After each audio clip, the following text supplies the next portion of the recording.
Hello friends, आज हम यहाँ पर पीरियोडिक एक्सेप्टेंस टेस्ट के बारे में, टेस्ट चार्ट के बारे में पढ़ेंगे। कैसे टेस्ट चार्ट इसका प्रिपेयर किया जाता है, तो चलिए देख लेते हैं।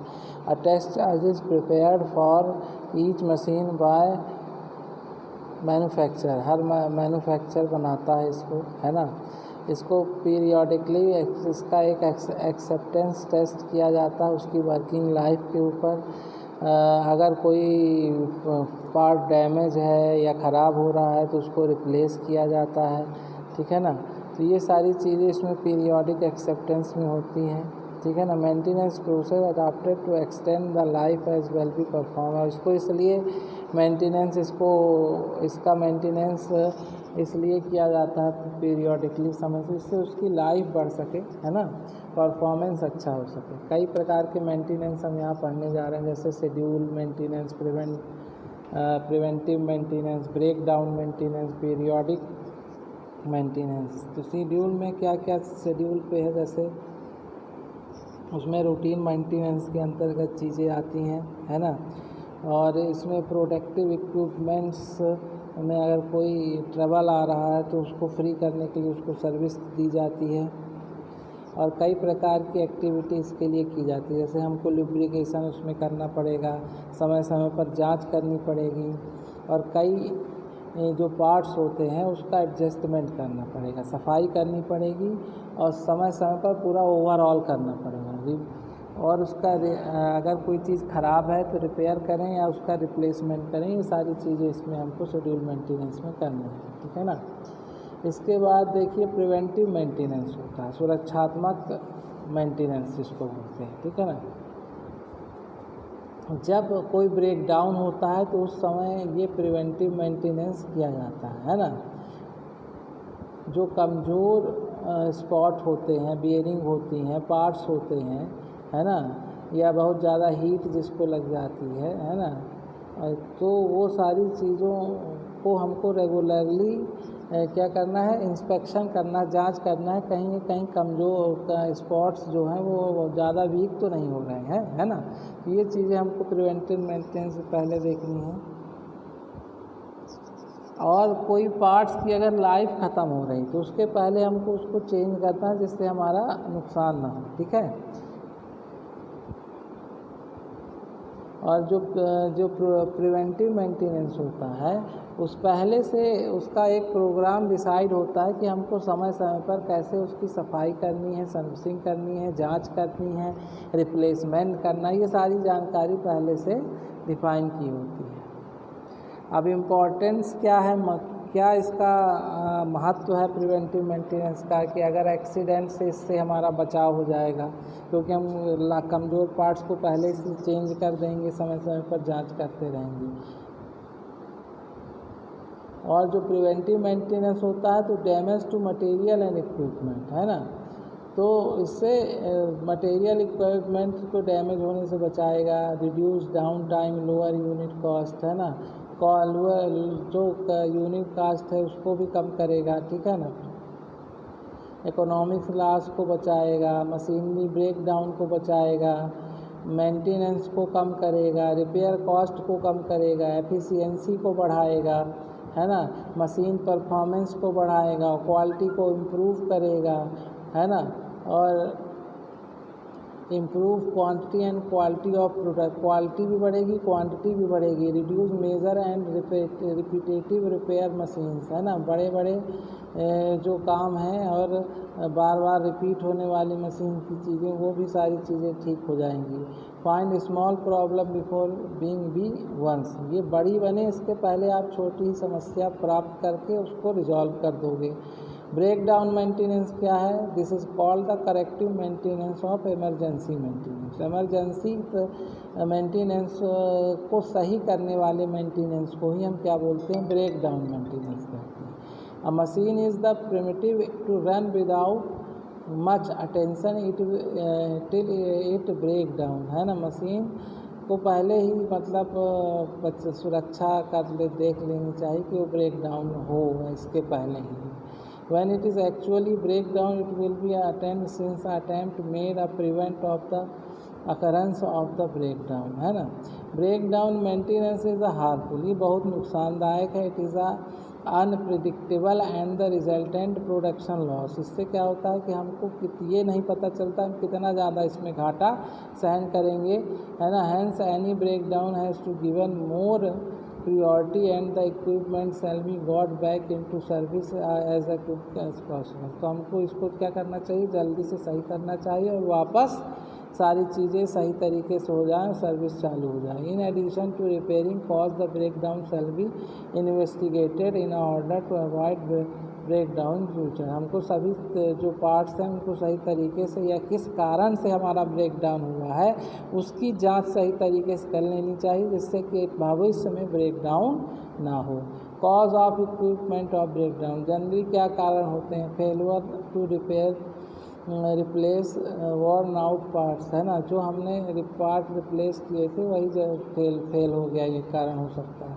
Lack of proper lubrication and cooling system, lubrication system और कूलिंग सिस्टम की कमी रही हो, ऐसा हो सकता है। External factor such as the voltage का फ्लक्चुएशन हो सकता है कि वोल्टेज घट बढ़ रहा था। पुअर क्वालिटी ऑयल की ख़राब क्वालिटी रही हो। Not carrying for the equipment vibration, है ना, जो इक्विपमेंट है वो झटके को सहन नहीं कर सकता है। अनयूजुअल साउंड दे रहा था। एक्सेसिव हीट हो, ज़्यादा गर्म हो रहा था। इक्विपमेंट अदर माइनर फॉल्ट, ये छोटे इक्विपमेंट के कई इक्विपमेंट के माइनर फॉल्ट्स रहे हो सकते हैं, ठीक है ना। Disadvantage of break down maintenance, है ना। डिसएडवांटेज क्या है, प्रोडक्शन लेट हो जाएगा, रुक जाएगा। Inefficient use of maintenance man power, जो मैन पावर है उसका सही तरीके से उपयोग नहीं हो पाएगा। Production and maintenance over time, है ना। प्रोडक्शन मेंटेनेंस ओवर टाइम, ज़्यादा ओवर टाइम हो लगेगा, ज़्यादा समय जाएगा, नुकसान होगा।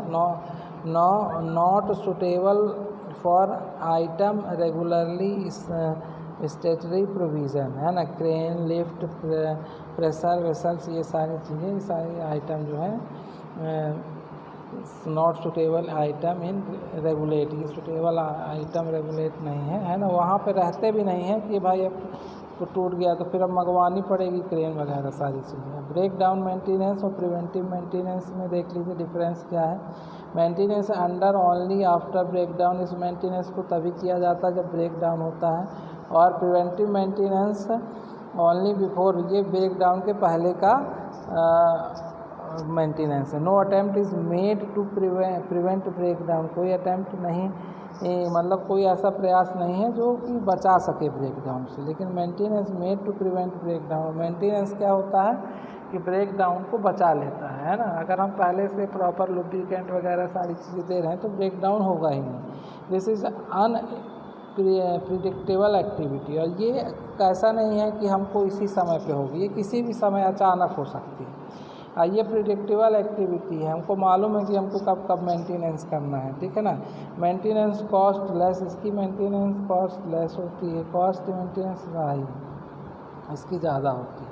Not suitable for equipment like crane, hoist, इनके लिए सुटेबल नहीं है। Can be applied to all type, ये प्रिवेंटिव मेंटेनेंस हर प्रकार की मेंटेनेंस के लिए एप्लीकेबल है। Result in production loss and down time, production loss होता है और समय भी खराब होता है। सच डिसएडवांटेज आर एलिमिनेटेड, इसकी कोई डिसएडवांटेज नहीं है, इसको हटा दिया गया है। प्रिडिक्टिव मेंटेनेंस, प्रिडिक्टिव मेंटेनेंस क्या है कि हम पहले से ही अनुमान लगा लें साहब कि हमको कौन कौन सा मेंटेनेंस करना है।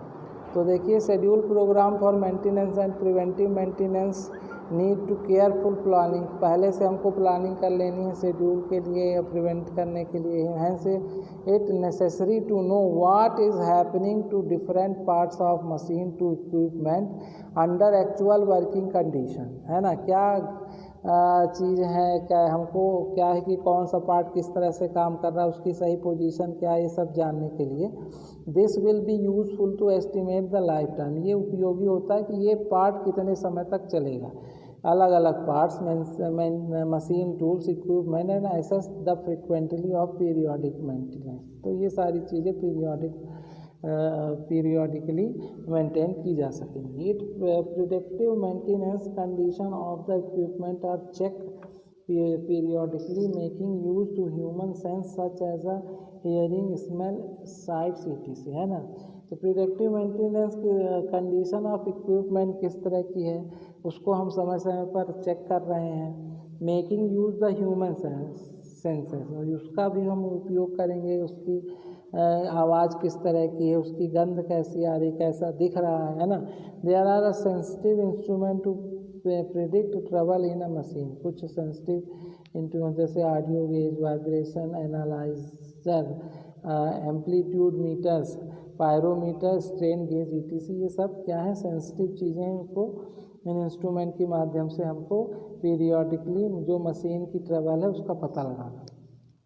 The above sensitive instruments are useful for the maintenance man to take a timely action such as equipment adjust, recording and overhaul। यही चीज़ इनका उपयोग करके पूरा रिकॉर्डिंग कर लेना है, उसका पूरा ओवरहॉलिंग कर लेनी, जिससे चीज़ें प्रॉपर तरीके से चलती रहें। Effect of maintenance of machine tool equipment life, output and the quality, है ना। क्या प्रभाव पड़ेगा, life of maintenance equipment increase with increase in the performance of machine tool equipment. Life जो मशीन की जो लाइफ है वो बढ़ जाएगी, ठीक है ना, उसकी परफॉर्मेंस बढ़ जाएगी। The product will be a good quality, product कैसा बनेगा, अच्छी क्वालिटी का बनेगा।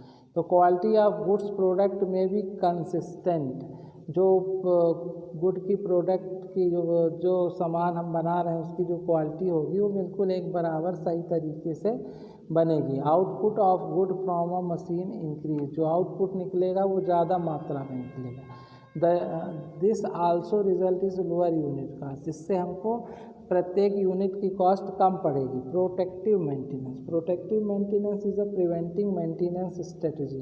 प्रोटेक्टिव मेंटेनेंस प्रिवेंटिव मेंटेनेंस की क्या है, एक स्ट्रेटजी है for maintaining the reliability of machine और इक्विपमेंट। जो मशीन और इक्विपमेंट है वो उनकी जो रिलायबिलिटी, उनका जो भरोसा है उसको वो बना रहे। इसलिए the purpose of protective maintenance is to view machine failure and the similar problem as a something that can be anticipated and dealt with before there occurs, है ना।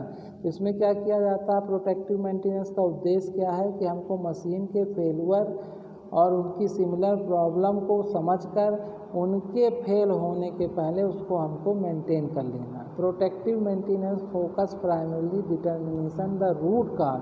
प्रोटेक्टिव मेंटेनेंस मेन जो कारण है उसको पता लगाता है ना, कि क्या कारण है कि मशीन फेल हुई थी। And dealing with these issue, और उन इशूज़ को समझता है, उनको सॉल्व करता है प्रॉब्लम को। It is often seen the cost effective practice, ये कॉस्ट इफेक्टिव प्रैक्टिस है, since it's allowed to company to avoid machine failure. इससे क्या मशीन फेलुअर होने से बचता है। रिएक्टिव मेंटेनेंस, रिएक्टिव मेंटेनेंस क्या है, the oldest maintenance approach is reactive. सबसे पुराना मेंटेनेंस एक्टिव रिएक्टिव मेंटेनेंस है।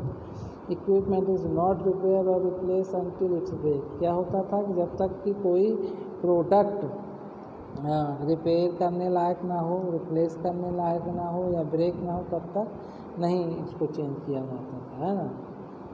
In this maintenance equipment fail with little or no warning, so this could be down until replaced parts arrive, resulting in income loss in the maintenance cost downtime। इसमें क्या होता था कि अब जब हम टूट जाएगा, ख़राब हो जाएगा तब बदलेंगे, तो ये अचानक टूटता था और ज़्यादा लॉस क्रिएट करता था, है ना, और ज़्यादा समय की बर्बादी कर, इसमें घाटा बहुत था रिएक्टिव मेंटेनेंस में, जो एट ए टाइम किया जाए करने का। Importance of break down maintenance and preventive maintenance, क्या फ़ायदे हैं इसके ब्रेक डाउन और प्रिवेंटिव मेंटेनेंस के। आपको जैसा मैंने ऊपर भी बताया था, सारा जो आपका मशीन है प्रॉपर चलेगा, समय समय पर आप उसकी देख रेख कर रहे हैं, आपका प्रोडक्ट इंक्रीज होगा, यूनिट कॉस्ट लो होगा, टाइम बचेगा, बहुत यही सारे फ़ायदे इसका है ना। पर्पस जो है हमारा, जो इम्पोर्टेंस है इसका ये। ओवरऑलिंग, ओवरऑलिंग क्या बताता है, देखिए, ensure all the lubrication point of lubricated regularly as recommended in a manual. सब चीज़ें मैनुअल में दी हैं कि हमको किस तरह से समय समय पर लुब्रिकेशन इस पर डालना और कौन सा लुब्रिकेंट डालना है, ख़राब क्वालिटी का नहीं, है ना। यूज़ सर्वो वे 32 ऑयल, इसमें देखिए यहाँ दिया है ऑन द पिलर, पिलर में हमको 32 ऑयल फिर ही डालना है। Anti friction bearing on the main spindle head are to be lubricant by the Servogem grease to once in 3 month, है ना। 2 बार लगाना है महीने में, 3 महीने में 2 बार लगाना है, ठीक है। If the spindle is supported by the plain bearing use servo system 32 oil. 32 oil का अगर कोई स्पिंडल सपोर्टेड है प्लेन बेरिंग से तो हमको सर्वो 32 ऑयल का प्रयोग करना है। ये सारी चीज़ें इसमें दिया है। मशीन में 2 से 3 साल में डिपेंडिंग ऑन द यूजेस, है ना। वहाँ पे शायद ओवरऑलिंग की चीज़ दी रहेंगी। तो ये जानकारी आपको कैसी लगी? अगली क्लास में हम बेल्ट के बारे में पढ़ेंगे। ये सब इम्पोर्टेंट टॉपिक है, तो प्लीज़ हम मेरे साथ क्लास में बने रहिए। क्लास अच्छी लगे तो शेयर करिए, लाइक करिए, सब्सक्राइब करिए। आज की क्लास के लिए धन्यवाद।